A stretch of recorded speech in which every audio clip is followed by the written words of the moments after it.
तो hello friends, welcome to my YouTube channel. Friends, इस video में हम ईवीएस के 41 क्वेश्चन से लेकर के 60 क्वेश्चन तक कराएंगे। प्रीवियस ईयर के क्वेश्चन हैं फ्रेंड्स, जो आने वाला सीटेट जनवरी 2025 में होगा फ्रेंड्स। तो उसके लिए ये सारे क्वेश्चन बहुत ही महत्वपूर्ण हैं।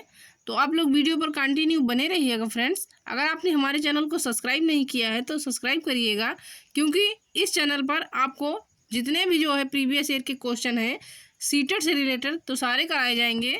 तो फ्रेंड्स, आप लोग चैनल को ज़रूर सब्सक्राइब करिएगा। तो देखिएगा इसमें फ्रेंड्स कि 41 नंबर वाला क्वेश्चन है कि भारत की प्रथम महिला आईपीएस अफसर कौन है। Who is the first women IPS officer of India. तो भारत की प्रथम महिला आईपीएस अफसर पूछा गया है कि कौन है।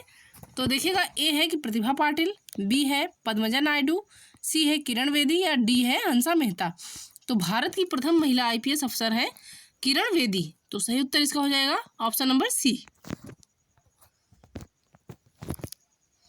अब देखिएगा इस वीडियो का अगला क्वेश्चन है फ्रेंड्स कि प्रकाश संश्लेषण के द्वारा हरे पौधे पैदा करते हैं।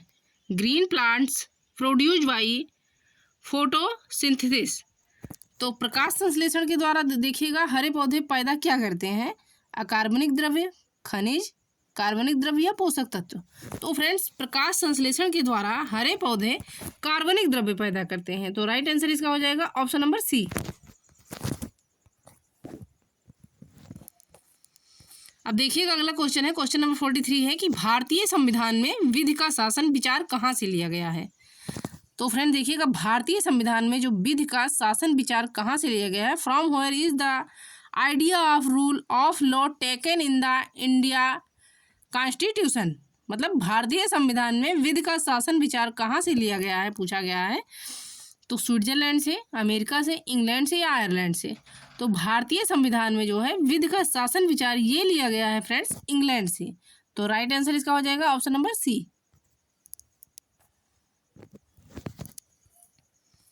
अब देखिएगा अगला क्वेश्चन है कि ध्रुव तारा कहा जाता है। ध्रुव तारा कहा जाता है उत्तरी तारे को, दक्षिणी तारे को, पूर्वी तारे को या पश्चिमी तारे को। फ्रेंड, तो ध्रुव तारा जो है ये कहा जाता है उत्तरी तारे को। तो सही उत्तर इसका हो जाएगा ऑप्शन नंबर ए। अब देखिएगा फ्रेंड्स अगला नंबर क्वेश्चन है, क्वेश्चन नंबर 45 है कि संविधान सभा ने राष्ट्रीय गान को कब अपनाया। When did the constitution assembly adopt the national anthem. मतलब संविधान सभा ने राष्ट्रीय गान को कब अपनाया गया।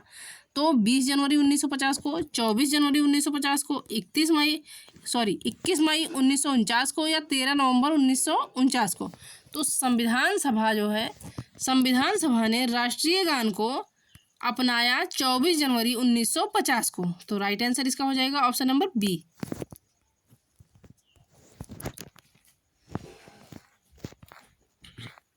अगला क्वेश्चन है, क्वेश्चन नंबर 46 है कि रसोई की गैस एक मिश्रण है। रसोई की गैस जो घरेलू गैस होती है वो किसका मिश्रण है, इसमें पूछा गया है। LPG is a mixer of. तो देखिएगा, मीथेन और एथिलीन का, बी है कार्बन डाइऑक्साइड और ऑक्सीजन का, सी है ब्यूटेन और प्रोपेन का, उसके बाद डी है कि कार्बन मोनोऑक्साइड और कार्बन डाइऑक्साइड का। तो फ्रेंड्स, रसोई की गैस जो है यानी घरेलू गैस जो है तो ये मिश्रण जो होती है ब्यूटेन और प्रोपेन गैसों का मिश्रण होती है। तो राइट आंसर इसका हो जाएगा ऑप्शन नंबर सी कि ब्यूटेन और प्रोपेन का।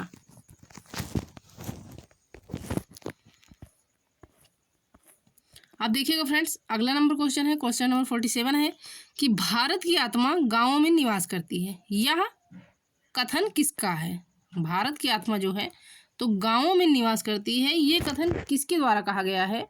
तो विनोबा भावे के द्वारा कहा गया है, जयप्रकाश नारायण के द्वारा कहा गया है, नेहरू के द्वारा कहा गया है, गांधी जी के द्वारा कहा गया है। तो फ्रेंड, भारत की आत्मा जो है गांवों में निवास करती है, ये कथन कहा है महात्मा गांधी जी ने। तो राइट आंसर इसका हो जाएगा ऑप्शन नंबर डी।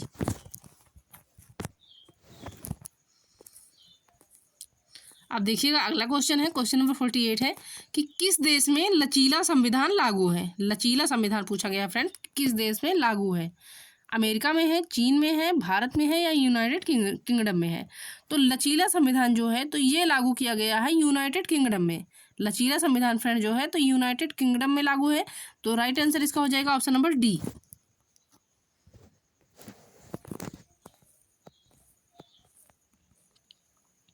अब अगला क्वेश्चन देखिएगा, क्वेश्चन नंबर 49 है कि नगर निगम द्वारा कौन सा कर लगाया जा सकता है। क्वेश्चन में पूछा गया है कि नगर निगम द्वारा कौन सा कर लगाया जा सकता है। तो देखिएगा, which tax can be levied by municipal corporation. तो देखिएगा, चुंगी कर, गृह कर, मनोरंजन कर या ये सभी। तो नगर निगम द्वारा जो है तो चुंगी कर, गृह कर, मनोरंजन कर, ये सारे कर लगाए जा सकते हैं। तो राइट आंसर इसका हो जाएगा ऑप्शन नंबर डी कि ये सभी। अब देखिएगा अगला नंबर क्वेश्चन है, क्वेश्चन नंबर 50 है कि सूर्य में ऊष्मा और प्रकाश किसके द्वारा उत्पन्न होते हैं। सूर्य में जो है तो ऊष्मा और प्रकाश किसके द्वारा उत्पन्न होते हैं। तो न्यूक्लियर अपक्रिया के द्वारा, आयनीय अपक्रिया के द्वारा, जैविक अपक्रिया के द्वारा या रासायनिक अपक्रिया के द्वारा। तो फ्रेंड्स, सूर्य में जो है ऊष्मा और प्रकाश ये उत्पन्न होते हैं न्यूक्लियर अपक्रिया के द्वारा। तो राइट आंसर इसका हो जाएगा ऑप्शन नंबर ए।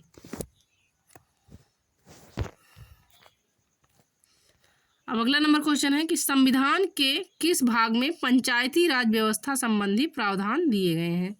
संविधान के किस भाग में जो है तो पंचायती राज व्यवस्था संबंधी प्रावधान दिए गए हैं। तो देखिएगा 3rd में, 9th में, उसके बाद में है 6 में या 4th में।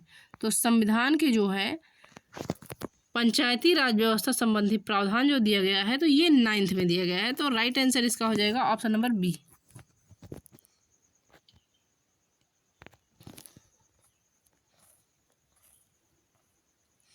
अब अगला क्वेश्चन है कि निम्नलिखित में से कौन सा जैवमंडल का अजैविक घटक नहीं है। क्वेश्चन में पूछा गया है कि निम्नलिखित में से कौन सा जो है तो जैवमंडल का अजैविक घटक नहीं है।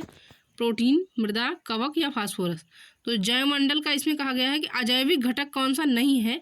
तो कवक जो है ये जैवमंडल का अजैविक घटक नहीं है। तो राइट आंसर इसका हो जाएगा ऑप्शन नंबर सी। अब अगला क्वेश्चन देखिए, क्वेश्चन नंबर 53 है कि निम्नलिखित में से कौन सी प्राकृतिक वनस्पति मरुस्थलीय प्रदेशों में पाई जाती है। मरुस्थलीय प्रदेशों में जो है तो कौन सी प्राकृतिक वनस्पति पाई जाती है। तो फ्रेंड देखिएगा, महोगनी, कैक्टस, फर या चंदन। तो इसमें पूछा गया है कि फ्रेंड्स की प्राकृतिक वनस्पति मरुस्थलीय प्रदेशों में कौन सी पाई जाती है। तो जो है कैक्टस पाई जाती है मरुस्थलीय प्रदेशों में। तो कैक्टस जो है पाई जाती है, क्योंकि कैक्टस में जो है पानी कम लगता है। तो ये जो है मरुस्थलीय प्रदेशों में उगती है, क्योंकि इसे पानी की जो है कम ज़रूरत पड़ती है। तो इसीलिए जो है कैक्टस मरुस्थलीय प्रदेशों में पाई जाती है। तो राइट आंसर इसका हो जाएगा ऑप्शन नंबर बी।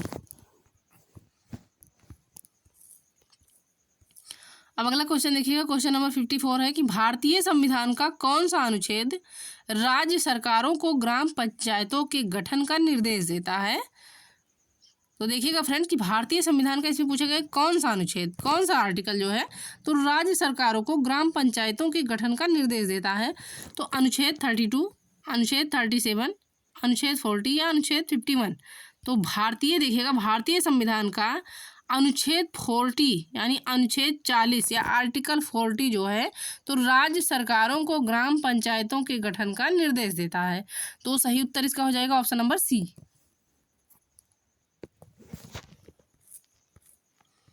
अब नेक्स्ट क्वेश्चन देखिएगा फ्रेंड्स, क्वेश्चन नंबर 55 है कि क्लोरोफ्लोरोकार्बन जो है तो ये ज़्यादातर कहाँ इस्तेमाल होते हैं। तो फ्रेंड देखिएगा क्लोरोफ्लोरोकार्बन जो है तो ये ज़्यादातर पूछा गया कहाँ इस्तेमाल करते हैं। तो माइक्रो ओवनों में, सौर हीटरों में, धुलाई मशीनों में या रेफ्रिजरेटरों में। तो सही उत्तर इसका हो जाएगा ऑप्शन नंबर डी कि रेफ्रिजरेटरों में। रेफ्रिजरेटरों में जो है तो क्लोरोफ्लोरोकार्बन गैस का इस्तेमाल ज़्यादा होता है। तो सही उत्तर इसका हो जाएगा ऑप्शन नंबर डी। अब नेक्स्ट क्वेश्चन देखिए, क्वेश्चन नंबर 56 है कि जनगणना 2011 के अनुसार भारत में लिंगानुपात है। जनगणना जो है 2011 के अनुसार भारत में स्त्री और पुरुषों का जो है लिंगानुपात कितना है।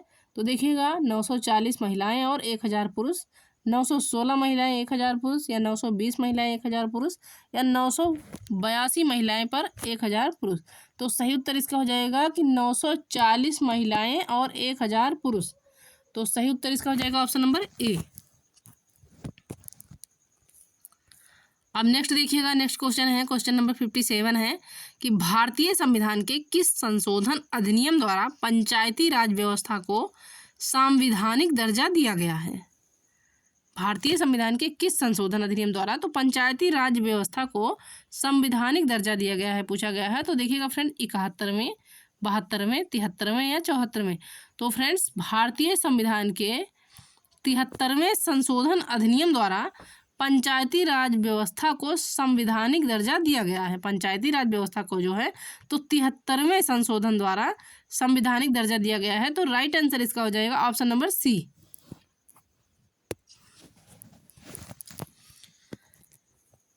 अब अगला क्वेश्चन है, क्वेश्चन नंबर 58 है कि सूर्य से पृथ्वी को प्राप्त उष्मा को क्या कहते हैं। सूर्य से जो प्राप्त उष्मा पृथ्वी को प्राप्त होता है तो उसे हम क्या कहते हैं। तो देखिए फ्रेंड, ताप विकिरण, आतपन, अवरक्त उष्मा या सौर विकिरण। तो सूर्य से पृथ्वी को जो उष्मा प्राप्त होती है उसे कहा जाता है सौर विकिरण। तो सही उत्तर इसका हो जाएगा ऑप्शन नंबर डी।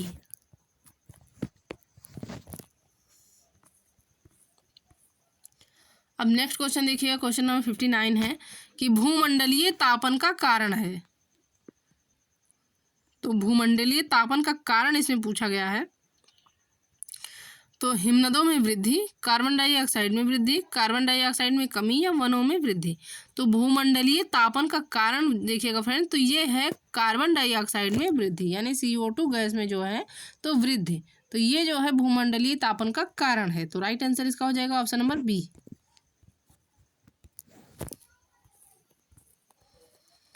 अब सबसे लास्ट वाला क्वेश्चन देखिएगा इस वीडियो का कि निम्नलिखित वाहनीय ईंधनों में से किसको आजकल पर्यावरण स्नेही माना जाता है।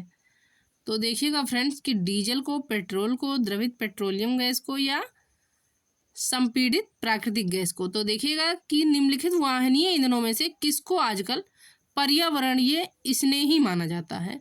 तो जो है संपीड़ित प्राकृतिक गैस को।